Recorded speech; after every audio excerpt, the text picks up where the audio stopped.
Thank you for this opportunity to present our ongoing effort into characterizing the molecular underpinnings of drug-treated metastatic breast cancer. To elucidate the motivation, I would start by pointing out that until recently, most of the studies had been focused on the drug-naive primary setting, as you would find in TCGA, the Cancer Atlas. However, the vast mortality and morbidity is driven by the metastatic and drug-resistance tumors. So our effort is a part of a growing recent attempt to close that knowledge gap by better understanding tumors in the metastatic setting and drug resistance. We had collected 149 drug-treated metastatic samples and performed whole exome sequencing.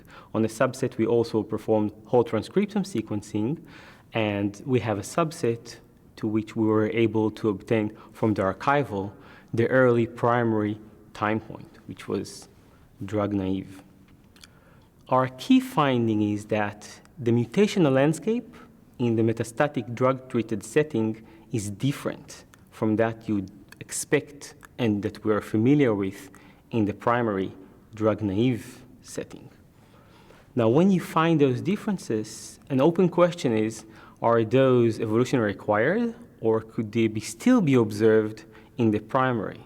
And I will touch upon few examples that illustrate that those important mutations can be acquired. In the estrogen receptor, ERSA1, we found that to be mutated across 23% of our cohort, and over 90% of those alterations were found to be acquired. That is, that are not found in the matched primary. Another example is RBB2 or HER2. We found it to be mutated in about 7% of the cohort, and over 80% of those were found to be evolutionarily acquired. As a last example, retinoblastoma or RB1, we found it to be mutated in only 5% of the cohort, but again, approximately 60% of those were found to be acquired.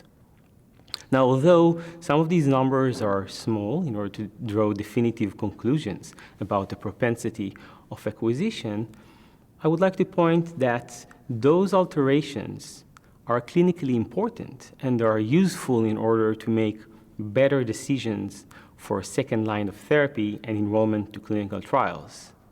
And put that together with the observation that those mutations are required, we believe that the underlying message here is that knowledge of the mutational status at diagnosis, at the primary setting, may not be optimal for clinical management and for choice of second line of therapy.